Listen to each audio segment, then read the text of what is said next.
stuffed up. So we'll see how long I run this. But I wanted to make sure that I jumped in and caught some folks the week after, whether you clinched a playoff spot or not. Because for most folks, the regular season ended after week 14.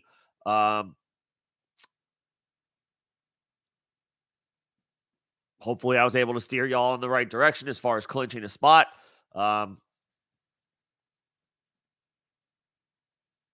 Now it's on to the postseason again for most leagues. Things ended on, I guess, on Sunday or last night with the Monday night doubleheader.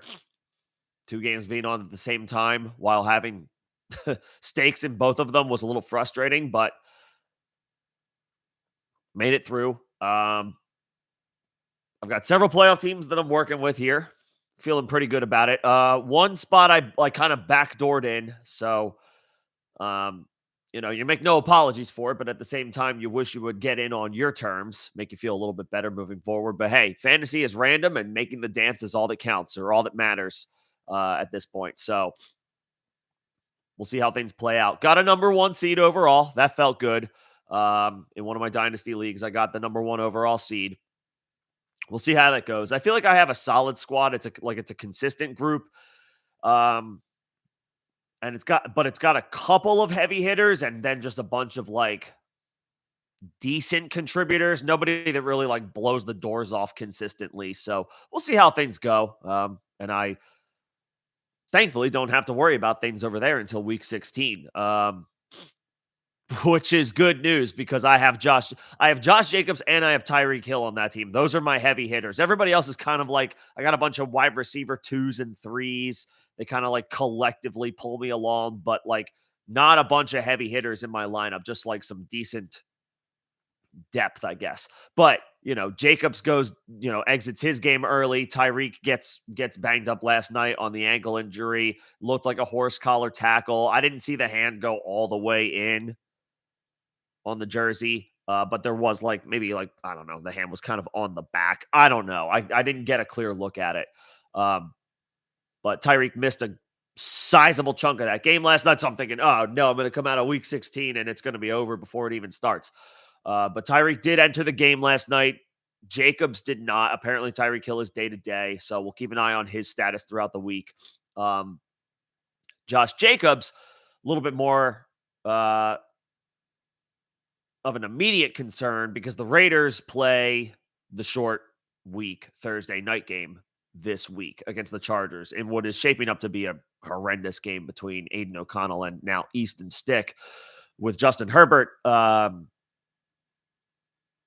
for the season. I'll get into him shortly. We'll go over the waiver wire ideas and options and guys who you may be looking at or considering depending on the running backs that you have. That's usually it feels like that's usually the position with the most turnover, but man, it feels like maybe this year it's quarterback. Lots of turnover with quarterback. But I'll start with Josh Jacobs because I said I would. Had to leave the week 14, game early against the Minnesota Vikings, did not return. Status is looking dicey for Thursday night. After logging back-to-back DMPs, he did not practice yesterday in the Raiders walkthrough or today in the limited practice that they probably held. Jacobs was a non-participant. So if he's not able to practice in any type of capacity tomorrow, he's probably going to be out, which is going to make Zamir White a trendy pickup along the waiver wire. He gives me a lot of pause. I'll just throw that out there. This is not this is not an ideal situation on a short week where the Raiders have very little time to get backups prepared to start. And I know it's a next man up mentality, but that's the first thing. The short week decreases the amount of preparation time they have to give Zamir White what is probably going to turn into an expanded role out of necessity. They'll rotate Amir Abdullah in. I feel like we're looking at a situation kind of like what the Chiefs backfield was last week, this past Sunday with Clyde Edwards-Helaire and Jerick McKinnon. Got a lot of Clyde Edwards-Helaire questions about whether to start or sit him. And he gave you like a low-end floor game. He gave you about what I guess was what I expected of him, which was not that much. We could be looking at a similar situation with the Raiders backfield if Josh Jacobs can't go. So I would be pressing pause on the Zamir White, spend whatever remaining fob you have or spend your top waiver claim on him. If you have Josh Jacobs and you have nowhere else to turn, then okay, fine. You might need to just do this out of necessity. But I got a lot of pause about Zamir White. Even though it's a good matchup, the Chargers do give up decent production on the ground.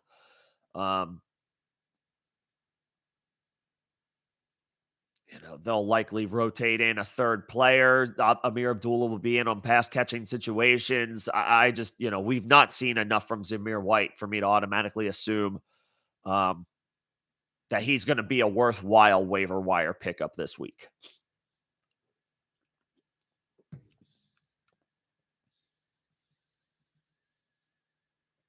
I would say the guy at running back to more strongly consider is Ty Chandler with the news of Alexander Mattison. Ty Chandler already had more of a role in the Vikings offense than Zamir White currently does for the Raiders offense. Two volatile situations. We now turn to Nick Mullins at quarterback in Minnesota. But I guess things have sort of bottomed out with Josh Dobbs. I don't know how much you can possibly expect from Josh Dobbs any given week to week, season to season, whatever.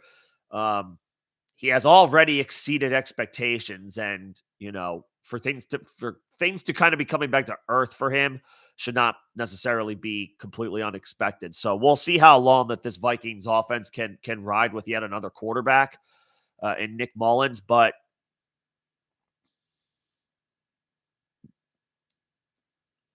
Ty Chandler should be able to come through with volume if Alexander Mattison has to miss time,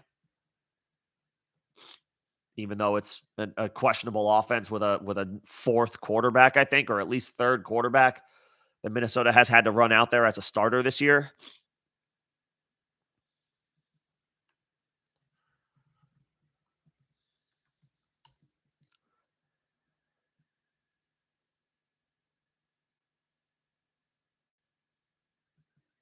So we'll see what happens with Madison and what the extent of the injury is. But if he has to miss at least this week, Chandler would be the running back that I prefer to have over somebody like Zamir White.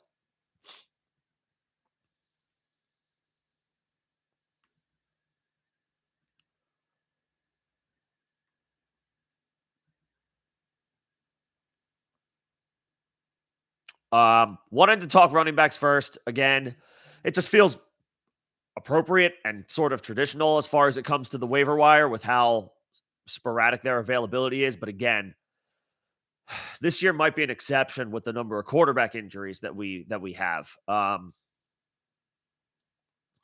Justin Herbert probably got a good number of people to the playoffs. I know he was not good the past couple of weeks. He bottomed out against New England in that 6-0 loss. There was another game. Was it against Kansas City? I can look this up. I haven't dropped him yet. But it was Baltimore. Okay. Yeah. Less than stellar game against Baltimore, week 12. He had a pretty terrible game against New England in week 13. And then, of course, this past week he got hurt, wasn't able to finish the game.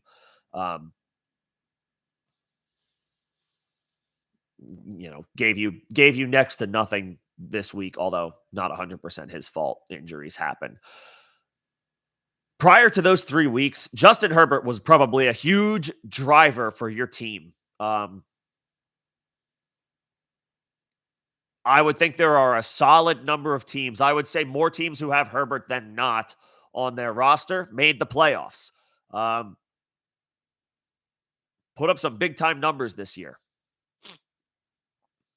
So that's a huge loss for a lot of playoff teams. Um, for me at the waiver wire, it's is Jake Browning still available? He might be, he might not be. If he is, I think he's the guy. I think Browning's the guy. Um, I toiled with Joe Flacco as a preference over Jake Browning because Flacco has been great, all things considered. Um, I think he's had to throw the ball 50 times these past 2 weeks. He's got like 100 attempts already in 2 games after sitting on the couch for the first 12 weeks. 44 and 45. Okay, so not quite 50, but I mean, Jesus, he's easily over 40 his first 2 weeks. Now that could change in a game against the Chicago Bears. I know the Bears won. That credit to them, kudos to them. They beat the Lions this past week, but that could be a game that the Browns handle a little bit sooner. And therefore, Flacco might not have to do as much. Plus, Browning's overall supporting cast is, again, if you're working your way through quarterback options on the waiver wire, the edge goes to Browning for me.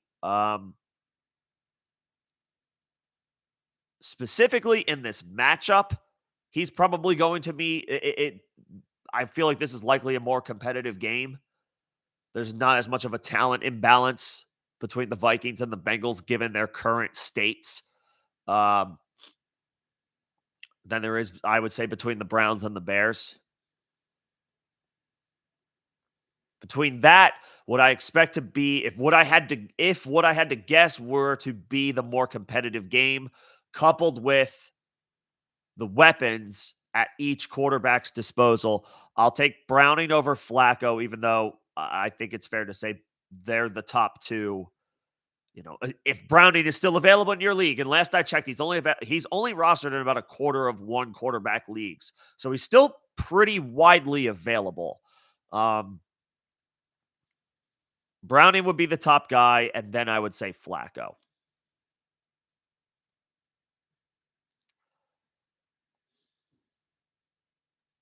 After that, it would go Minshew.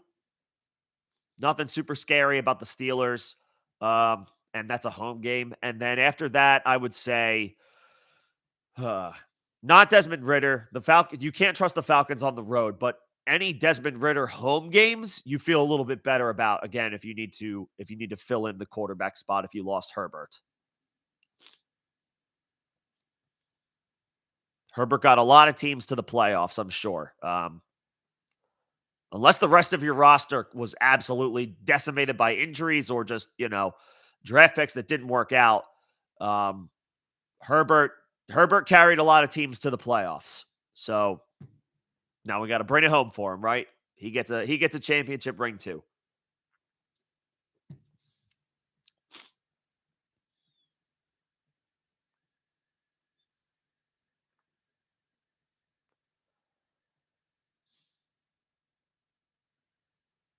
For the wide receivers, I won't spend too much time on this, and then I'll start getting to questions. Wide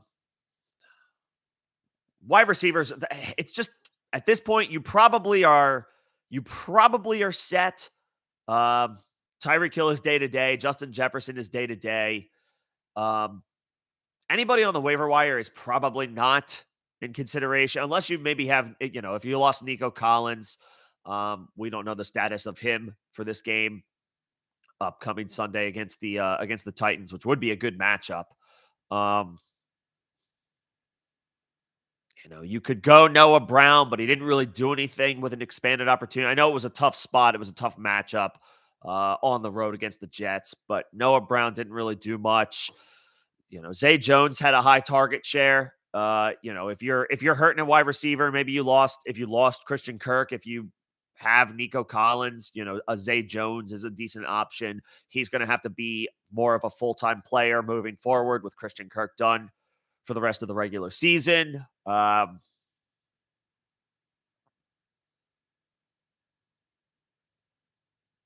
You could also take a flyer on Odell Beckham if you're looking for a home run play. The problem is his floor is incredibly low. I guess it should be fine in a game against Jacksonville. I think that's a home game for Jacksonville. So, Baltimore's going to be, Baltimore's going to be aggressive in that game.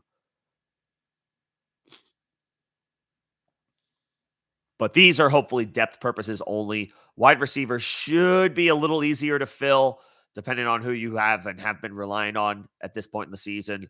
Or if you have Keenan Allen, I guess. Keenan Allen was another big reason you made the fantasy playoffs. If he's not able to go, like an Odell Beckham for a moonshot. We'll check the status on Nico Collins, but if Noah Brown steps into a number one role out of necessity, there could be, you could do worse, I guess. And Zay Jones, 14 targets without Christian Kirk. I mean, that might not happen again, but clearly he's going to need to be a part of this offense as a pretty much full-time player moving forward if you need some depth there.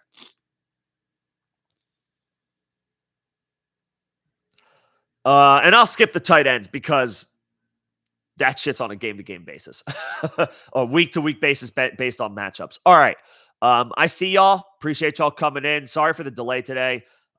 Dealing with some sinus stuff, so I had to start a little late. We'll see how long I go. I'm definitely going to get to the questions that I see. But hopefully we all made playoffs. Let me know how y'all did. What else did I do? Best ball, underdog fantasy. I don't know how many of y'all played best ball. I had 145 tournament entries. I advanced 25, so that's about a 17% hit rate. The average is 16%, so I was slightly above average. I would have advanced one of the big ticket teams, the $25 entry, which is for the Best Ball Mania entries. The prizes, I think, are somewhere in the $5 million range as far as like the total payouts given to the winners at the end of week 17. I had one sitting with like a slim lead. And then at the very end of the drive or the game last night between the Giants and the Packers, that game-winning drive, Wan'Dale Robinson caught that pass for like 35 yards at the end to set up the Giants' game-winning field goal.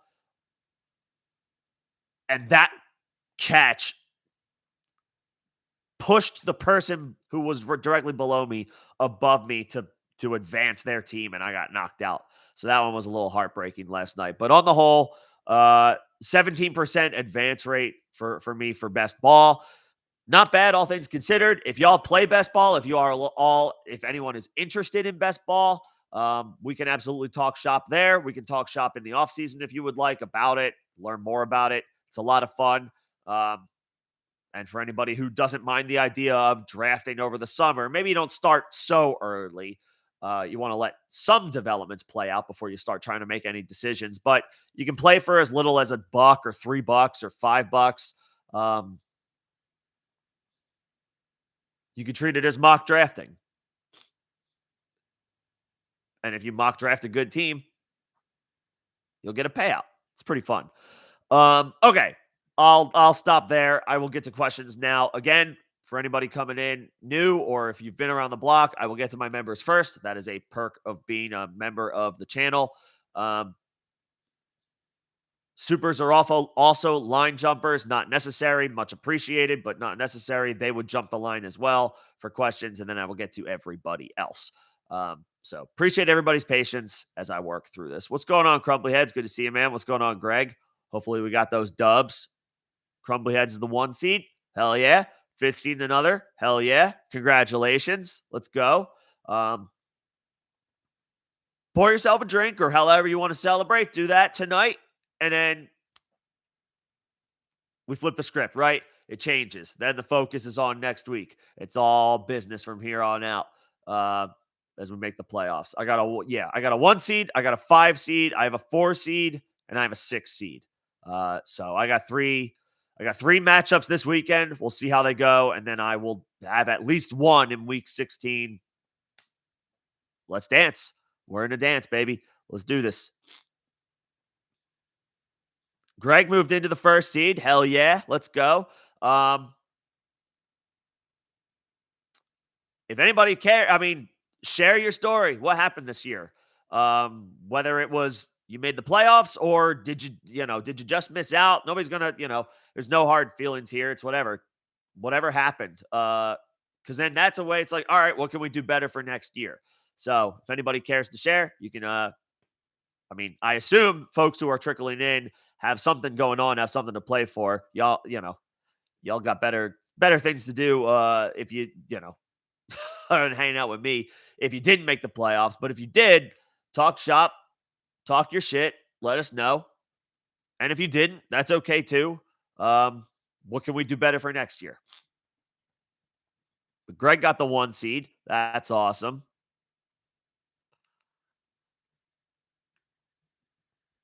Glad to see that. This is what we play. We're in the final 4. You clinch a bye, you're in the final 4. Hey, no matter how the cookie crumbles, it's a good season. It's a good season. Of course, we want to finish the job. We want to bring it home. But if you clinched a bye week, like congrats. There's no way around it. There's no arguments. You built a good team in some way, shape, or form. You built a good team. Maybe you were dominant. Maybe you were a little lucky. Doesn't matter. You put yourself in a position to win those games and you won them. We make no apologies.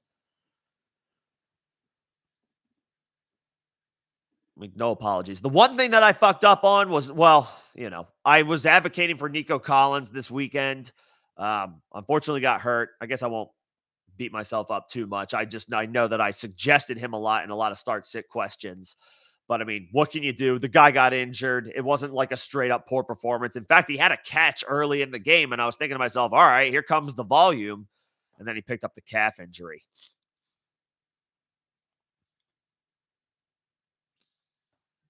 So that one hurt, but hopefully we push some teams through the playoffs, and that's what we play for. This is the fun time of year. This is when it gets real good. All right, Greg, you're thinking of a wide receiver stash. Oh, Jaden Reed is available. Yeah. I mean, this dude is a playmaker. Yeah, if Jaden Reed is still out there, hell yeah.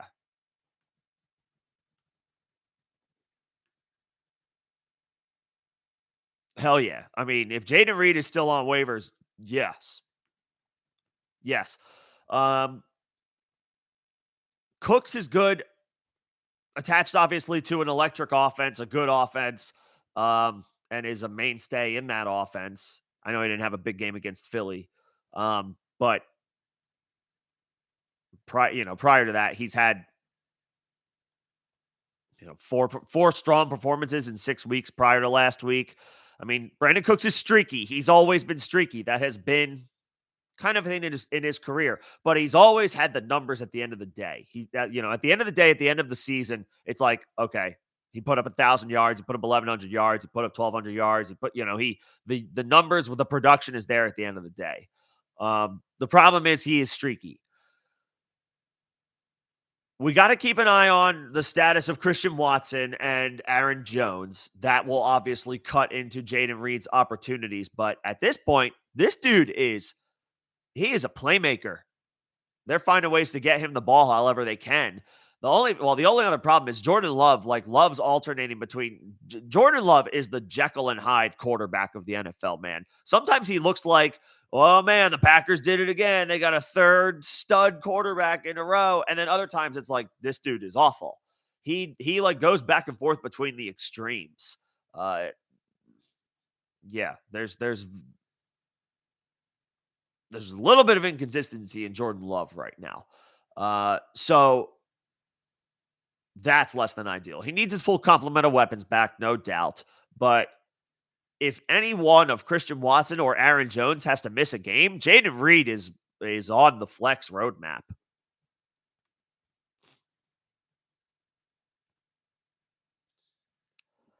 The problem is it's almost like name recognition at this point is what keeps you from playing somebody, making a difficult decision playing Jaden Reed over somebody else who's more of a mainstay. But I mean,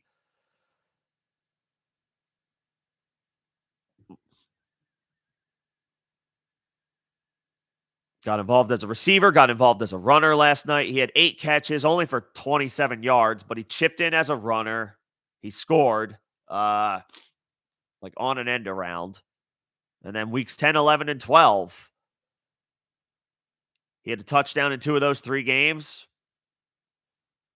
Actually, I think he had he had a touchdown in all 3 in all 3 of those games. Um, Dude's a playmaker. Yeah, he's worth the look. He's worth the look.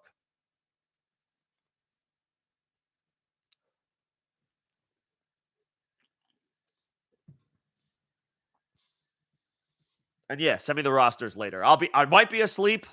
Sinuses are bugging me a little bit, but I'll get back to you as soon as I can. Um, if any members want to send me anything additional um, in the Discord. Okay. Would I drop Fields for Stafford? No. I'm back at the top. I think this is I see Astro, I see Dylan, I see Nino. What's going on, guys? I'm going down the list now. Would I drop Fields for Stafford? No. I know Fields is on the road against Cleveland. That's a tough spot. That's a tough spot.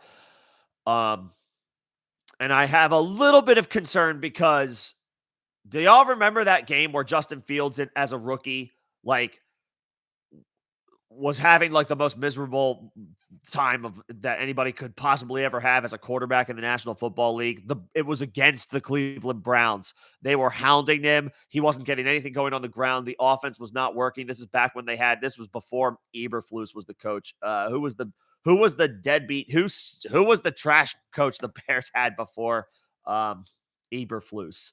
Oh my God, I'm blanking on the name. He was terrible, and almost single-handedly exposed Justin Fields at a time when he wasn't ready. It almost felt like it was intentional. The Bears had a terrible game, a terrible day. Fields put up like putrid statistics against a good Browns defense. It's this same opponent, a few years later. Fields is a different player. He's a better player since then. There are still some ups and downs, but you see the talent, you see the highlights, you see that big play, the big throws to DJ Moore. The arm talent is there. And then he ran last week more than he has on a per game basis this year. It's a tough spot against Cleveland, but I'm going with the Konami code upside. If I have one quarterback in a one quarterback league, I'm just rocking with that one quarter. Unless it's Herbert, unless it's a dude who literally got hurt, then you go to Stafford or Browning or Flacco. But if I have Justin Fields, even in a tough matchup, I got to ride with my guy. I wouldn't drop Kincaid. At this point, I guess I'm all right. If you've got 2 low end tight end 1 options that you could go back and forth with, I guess I'm okay with just rocking with them and ride the hot hand. We get it, you get a temperature check. Don't drop Kincaid until we definitively know his status. I know that Dawson Knox is back and that capped him this past week, but that doesn't guarantee that it's going to cap him next week. You don't have to start him, but I think he's done enough to stick around for at least 1 more week.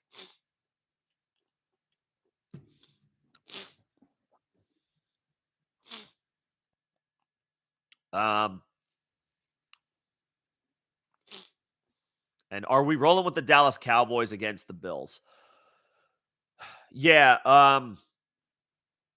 If there are streaming options that are available to you that you prefer, you can do that. Obviously the Bills are a different animal with Josh Allen at home. The Cowboys are good enough to come through, but if you're worried about it, don't drop the Cowboys. But if you can get your hands on the Atlanta Falcons because they're playing the Carolina Panthers, if the Kansas City Chiefs got dropped because they were playing the Bills, target them, even though I don't know how or where that may have happened. They're good enough to hold on to. I would say, I guess, who are the Jets playing? They're playing the Dolphins. Like, I would say the Dolphins, but on one hand, but on the other hand, the Dolphins got cooked last night by Will Levis, who looked really good at times, especially when he needed to. Like, in crunch time, Will Levis delivered in a big way. And Zach Wilson, I'll give him credit. He has looked at times competent when he has gotten his opportunity. Um, he did well against Houston. Will Levis did well last night against Miami. New York comes to Miami.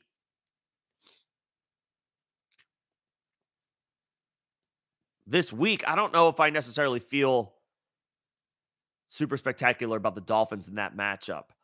Um, if the Atlanta Falcons are out there because they're playing the Panthers, then great. The Rams could be okay. The Rams could be okay against Washington. That's not a bad one.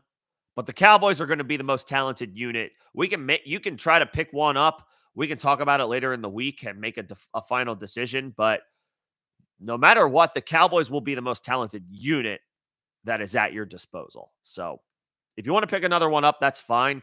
This is a time where I'm okay with shrinking your bench. This is for everybody. If you want to carry two defenses, if you want to carry two tight ends, not just to protect yourself, but to block your playoff opponents, that's okay. It's a viable strategy. It might not feel great if you're the opponent who misses out on a pickup, but that's the name of the game. And also, it gives you flexibility at a time where you're not worried necessarily as much about rostering a wide receiver 5 or a running back 6. You can reduce your bench in the playoffs. And what I mean by that is now is the time where it's okay to have a second quarterback in one quarterback leagues if you lost a quarterback to injury, where you can roster 2 low-end tight end 1 options and just figure it out week to week, where you can roster 2 defenses, one for week 15, one for week 16.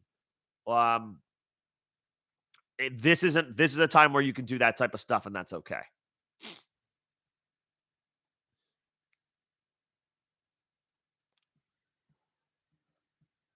What's going on, AB? Good to see you, man.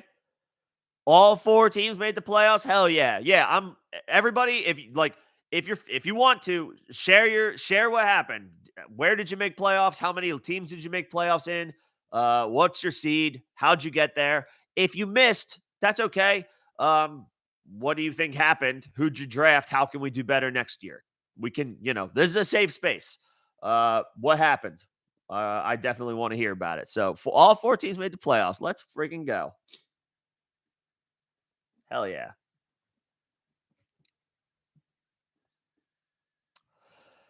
Who'd I rather have this week in full PPR? Levis, DeVito, Flacco, or Wilson? Yeah, I guess I do like Flacco. He has been pretty solid this year, in these past 2 games. The volume has been there. 45 passes last week, 44 the week before that. He's got good weapons. Amari Cooper, David Njoku, whatever. Elijah Moore is showing signs of life. That's the nicest thing I can say. He's showing signs of life. And he's got decent play out of the backfield. Jerome Ford, Kareem Hunt.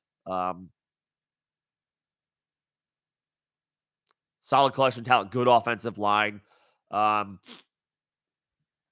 He's got a good situation around him. Levis, like I said, how about Will Levis last night? 327 passing yards, only 1 touchdown. My thought process here is these are 2 teams that want to run the football. The Titans want to run the football even more than the Browns want to run the football. So I would say even in a matchup against the Bears where Flacco might only toss it 25 times, I think I would still trust him a little bit more than I do Levis as of right now. Flacco has come in and, he's a vet. Nothing's going to phase him at this point. Nothing's going to be uncommon to him or unknown to him at this point. He's more likely to weather a storm. Although, again, Levis was up to the task last night, but it wasn't like he had to mount a significant comeback. I'm not trying to take anything away from the kid, but he's just that. He's still a rookie. he's more prone to rookie mistakes. He's going to be a little bit more inconsistent. Last night was the second best game that he's played since his first start when he tossed 4 scores against Atlanta. Sandwiched between those games were a bunch of floor games for quarterbacks. 262 yards passing and a touchdown, 199 yards passing and a touchdown, 158 yards passing, no touchdown. 185 yards passing, no touchdown, 224 and 1. Like, Levis has flashes, but he's not quite consistent enough yet for me to want to consider him over somebody like Flacco. Flacco will be more unflappable and should be a little bit more consistent. Maybe his ceiling isn't spectacular, but his floor is much higher than Levis's. Flacco.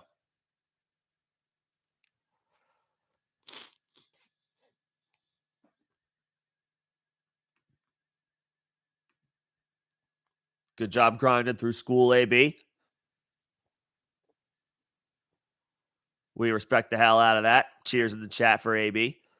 Yeah, enjoy the playoffs. Enjoy the fantasy playoffs. This is when you've got the teams that you care about in it, that's the best feeling. Like, going into that first playoff game, because then at that point things are still unknown, right? You still have hope no matter what happens, win or lose. Hopefully it's a win, but they don't always end in wins.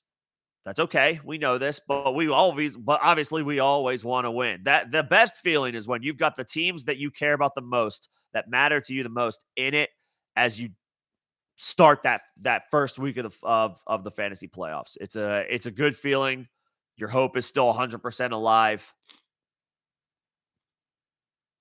Glad you can enjoy it. Glad you can watch it.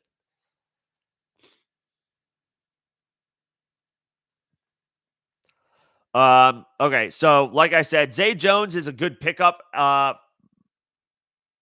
for wide receiver depth, but absolutely not at the expense of Deontay Johnson. No, you're keeping Deontay. Mitchell Trubisky likes throwing Deontay the ball, and Mitchell Trubisky is going to start again this week. Deontay should be in lineups where you start 3 receivers. Deontay should be in your starting lineup, not Zay Jones. Not Zay Jones. No, keep Deontay. And if you play 3 receivers, you're starting Deontay Johnson. His floor is solid, and Trubisky likes throwing him the football.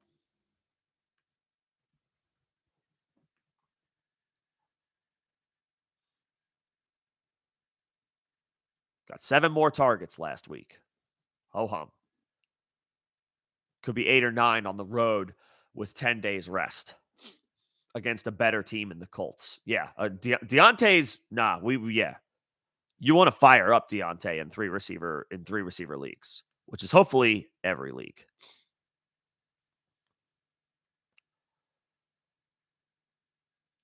Need the boom weeks. All right, but you made playoffs. Congrats. Nicely done. So we'll go through all start sit thoughts. I can give like a preliminary thought, but I'm not going to spend a ton of time on start sit questions today specifically. Obviously, on Thursday, I'll be live 6 p.m. Eastern before the game between the Chargers and the Raiders. Hopefully you don't have anything to worry about in that game, but there might be some folks with Keenan Allen or Devontae Adams. You know what you're doing with those players. You have to start them even in less than ideal situations. Adams should be fine at home. We'll see how Allen does with Easton Stick, but I think you got to keep Keenan Allen in your lineup. I mean, that's pretty much where it ends in that game Thursday night. So, as far as start sit questions, I'm going to kind of just gloss over them. We got to let the week marinate. Vibes, injury report, all that good stuff. So definitely encourage folks to come back when you can. Whether it's Thursday, whether it's Saturday, or whether it's Sunday before the slate. I mean, I'd probably go likely against Jacksonville, softer matchup. You got to go Pollard. I think you got to go Pollard. You got to go those 3. You go those 3 running backs on those 2 receivers: Cook, Mixon, Pollard. Not Spears yet, even though he had a nice showing on Monday night. And then you go Diggs and Ayuk. Yeah. You ride with your horses. Even if you feel like you need to take the boom shot, Your boom shot is your horses, your best players, the guys that helped get you here. I would say those 5 guys who are regularly your starters are your starters. And again, preliminarily right now, for anybody who has Justin Fields, I'm not sitting Justin Fields. I know it's a tough matchup against Cleveland on the road. There are some demons there for Justin Fields dating back to his rookie season when he had that atrocious game against the Browns when the Bears coaching staff was completely incompetent, didn't know what they were doing.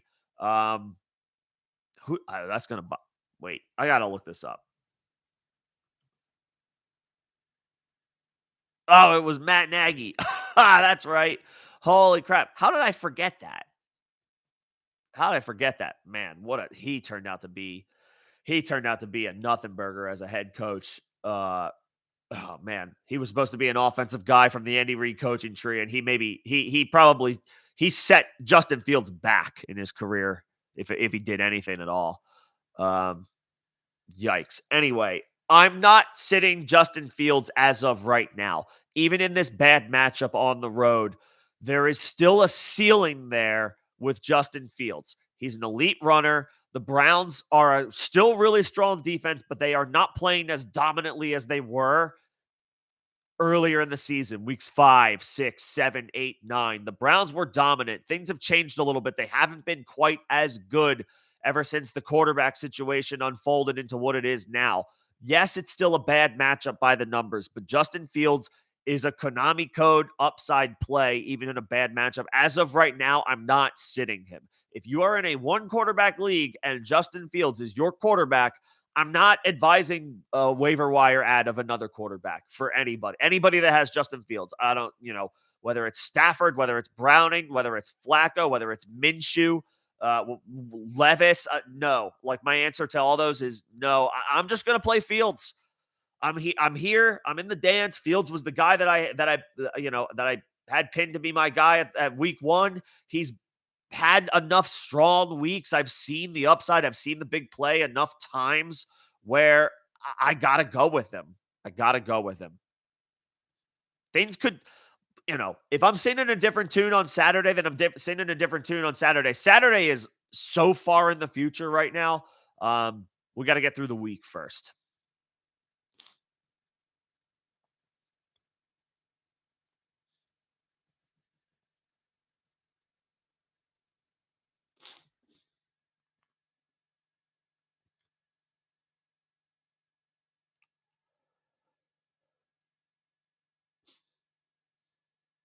Who's Arizona playing? San Francisco. Yeah, I would go Ford and probably Singletary. But again, we got to let things develop. All those teams play on Sunday. We can sort that out later this week.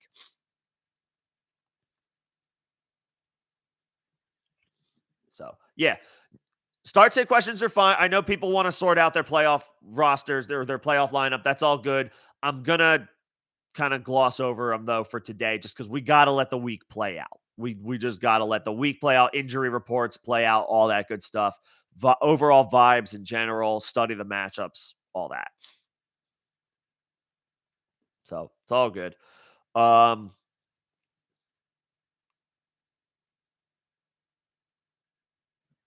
You need one of those guys. Carolina has Atlanta at home. Trubisky's on the road against Oh, that's right. I'm gonna have to alter my start sit stream time on Saturday because there's Saturday football. Okay. It'll be in the morning, I guess, or it'll be in the early afternoon, depending on your time zone, depending on where you live. Yeah. All right. I'll sort that out. Trubisky plays on Saturday. Higgins, I don't trust Higgins. London's on the road, so no. And Javonte, I mean, yeah, I guess it's between Javonte and one of those 2 quarterbacks.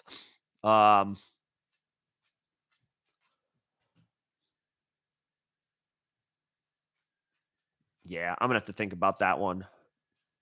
Maybe Trubisky on the road. He's not great, but he could come through with just quarterback, just, throwing it, running it. He'll do both those things.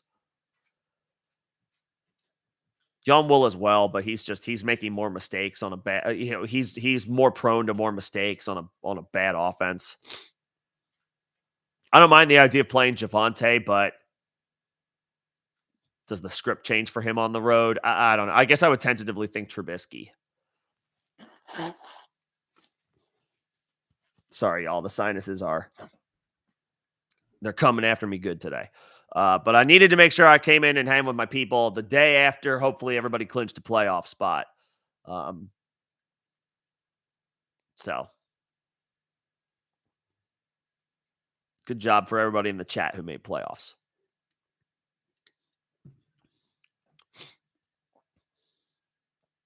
Fourth place, but you lost. Hey, man, you lost Nick Chubb. You lost Burrow. You lost a couple of receivers that would have been big parts of your team. Clinched a spot. Hell yeah. That's what it's all about. Battling through adversity. Nicely done.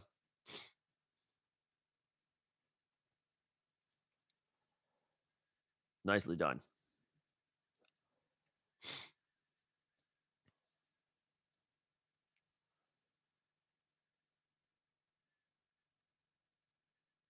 Those are some big trade wins. Yeah, we can. Yeah, if you made a big trade that paid off for you in a big way, that works too. Well, I like hearing the stories. Traded Montgomery, who was going off, for Brees and Gibbs, who were both starting the season off quiet. That's wow. Talk about capitalizing. That's a buy low, sell. That is a perfectly executed sell high, buy low moment. Nicely done. And got good pieces for Kupp as well. Yep, that worked out great. Kupp had a great game last week, but it's been pulling teeth for Cooper Kupp this year after the first couple games of his return. Missed the first 4, was really quiet from like weeks 7 to 12. Had a couple of games in there, but mostly floor games, mostly not usable games. Yeah. So that worked out. That worked out.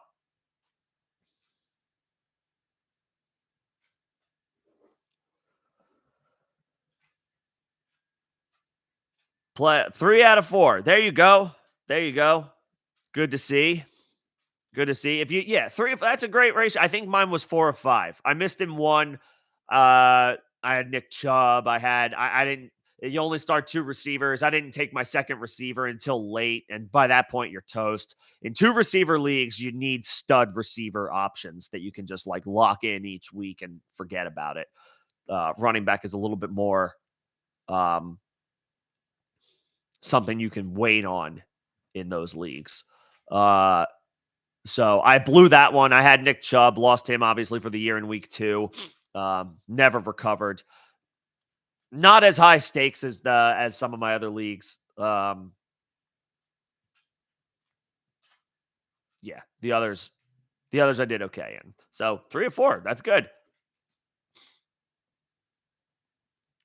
Quite good. Glad to hear it. And if you so if you have Trevor Lawrence, I was advocating not starting Trevor Lawrence last week on the road against Cleveland, and he came through. Credit to Lawrence, man. Looked like he was potentially staring down a multi-week absence after he got rolled, like after that bent over backward tackle that he suffered on Monday night. He plays 6 days later.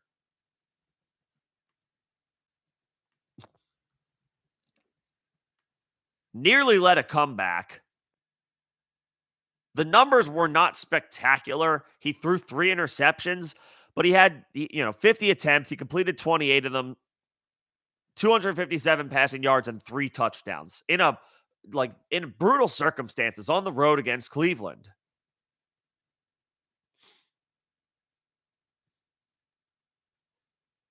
He balled, man. I mean, he tossed, given the circumstances, I didn't think he was even going to play. Yeah, he threw 3 interceptions. Yeah, he completed, just over half of his passes, which is not great. But tossed 3 scores and had his team in it at the very end. I mean, I think tentatively you got to play Lawrence if you have Lawrence, because now he's at home. he has alleviated any concerns about, you know, that knee injury that he suffered. I think you got to go back to the well with Lawrence. I think you got to go back to the well with Lawrence. As far as defenses, the Falcons, they're playing the Panthers. The Panthers are the gift that keeps on giving. The Saints have the Giants this week. That one's good too. And I think they're at home, right? They are. The Saints are at home against the Giants. So that's a good spot. Giants are on a short week because they played on Monday night. So a little bit of an advantage there. And they have to go on the road. So New Orleans gets a little extra home cooking in that regard. Maybe Atlanta is a little bit of a concern. They're a dome team going outside and it's a division game, but the Panthers are they are so bad. They are so bad. They keep giving up defensive points left and right. Like for me, Atlanta is a really strong play. The Rams are a good play too. They're all good options. I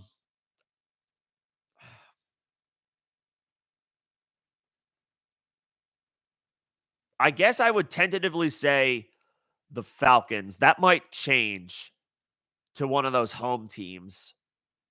But the Panthers are just so bad that I think I tentatively have to say the Falcons for now. All these defenses are good ads this week. If Atlanta's out there, pick them up. If New Orleans is probably not out there. But if the Rams are out there, pick them up. We'll figure out who to start later. But these are good defenses to roster, not just for this week, but the week after. And check if anybody dropped the Chiefs defense because they played the Bills last week. If they did, grab them too. I doubt that happened in a lot of places, but it might have.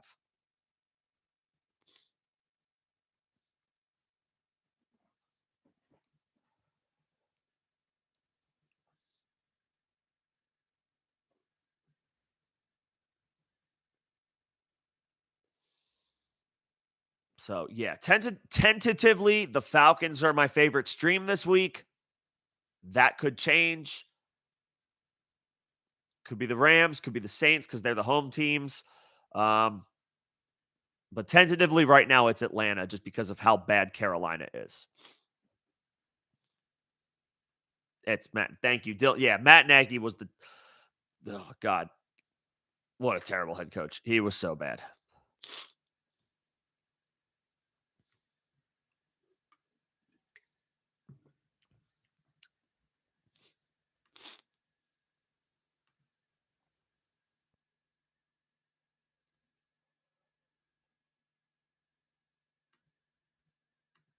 He was so bad. I would not drop the Cowboys defense. They have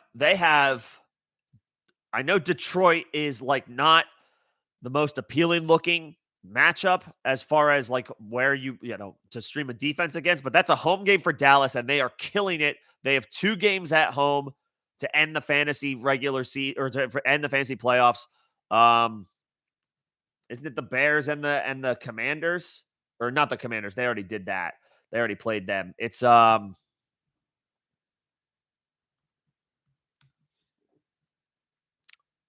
they're on the road against Miami week 16. Okay. I forgot about that Dolphins matchup. The Commanders is week 18. That's what I was thinking of. They play the Commanders week 18. And then week 17 championship week is the Lions. I would want them for week 17. I think I guess it's fair to question if you actually want to fire up the Cowboys defense week 15 against Buffalo on the road and week 16 against Miami on the road.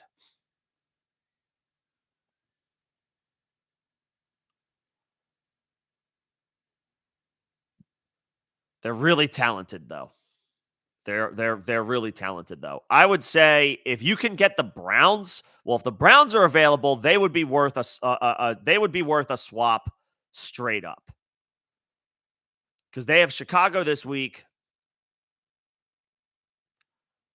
Houston on the road week 16 is a little concerning, but week 17 they have the Jets at home. That should be a good one for them. The Chargers might be fine tomorrow night, but I'm just not crazy about firing up anything other than maybe a kicker in Thursday Night Football, unless I have to. So I don't really want to do that. The Rams are a good stream this week. The Browns should be a good option this week. I said I like Justin Fields. I can like both things. I don't mind Justin Fields from production perspective, and I like the Browns, to take advantage of a lackluster amount of talent on the Bears offense.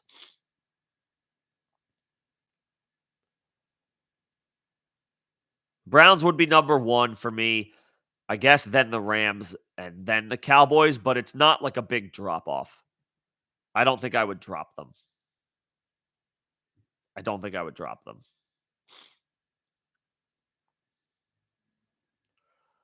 Flowers, Swift, or Rice. Yeah, I mean, I'd probably go.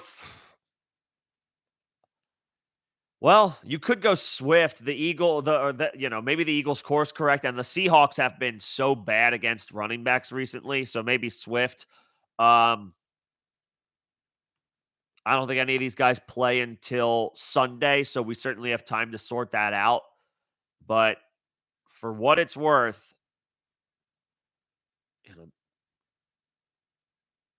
the Seahawks are a top 8 matchup for opposing running backs the last 4 weeks.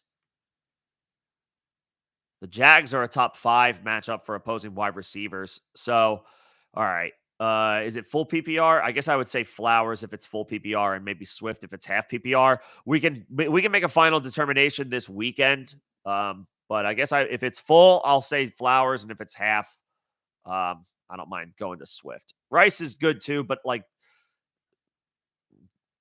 tentatively, I got to go with one of those players that I trust a little bit more.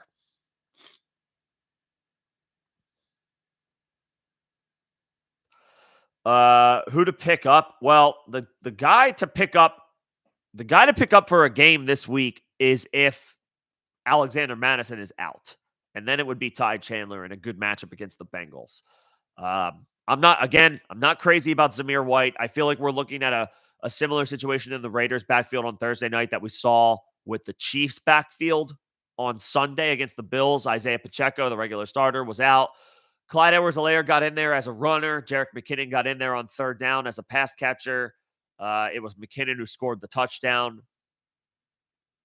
Zamir White hasn't had enough of a role in this offense for me to feel any type of good way about picking him up, even though the opportunity is potentially there for him.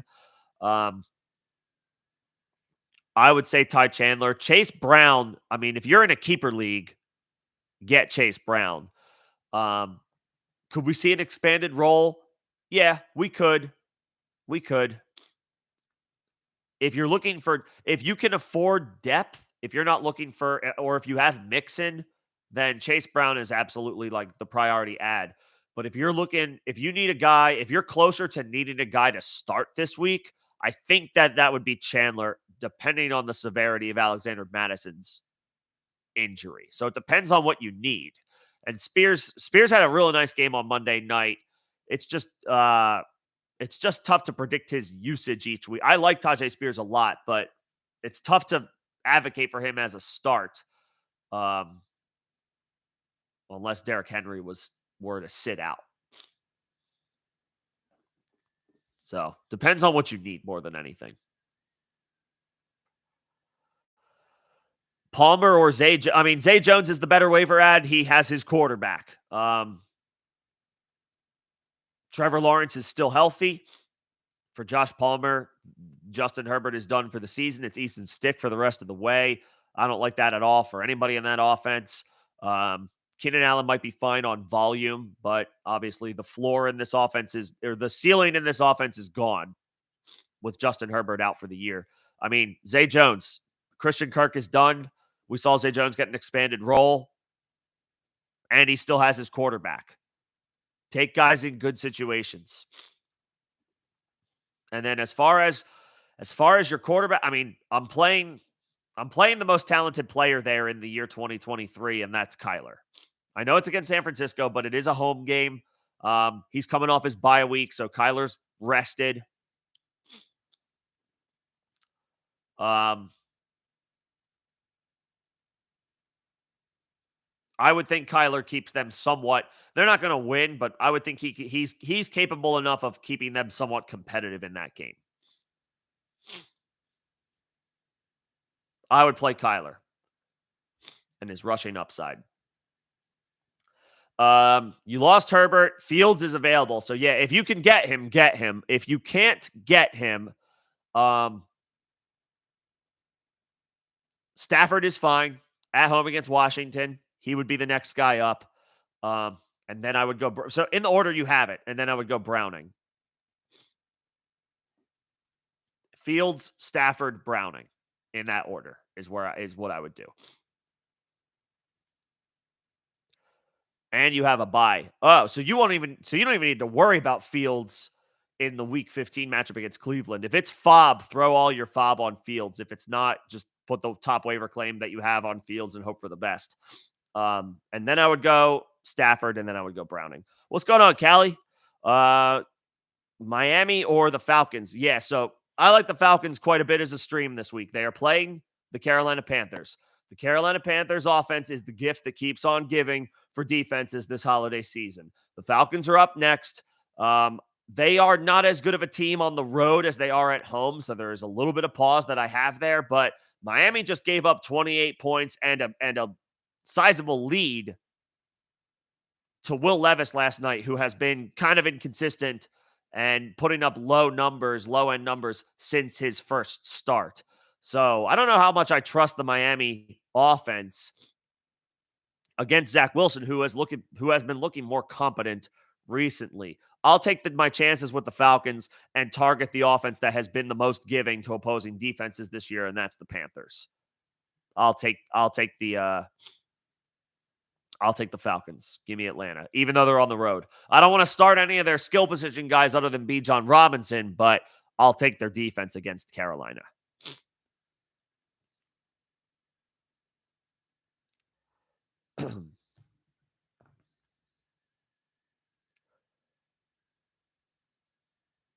We are at the end of the chat. I'm a little groggy from this sinus stuff, so I'm probably going to go ahead and shut this down shortly. Apologies for starting late. I had to kind of wake myself up essentially. These days take a toll on you, but I had to jump on. I had to talk shop with y'all. Check the results about making the playoffs and whatnot. I'll be live Thursday, 6 p.m. Eastern, and then Sunday. I guess I'll be on early, I guess, because we have Saturday football. There's a 4:30 game. Is there a 1 p.m. game this week? Again, on Saturday? I think there might be.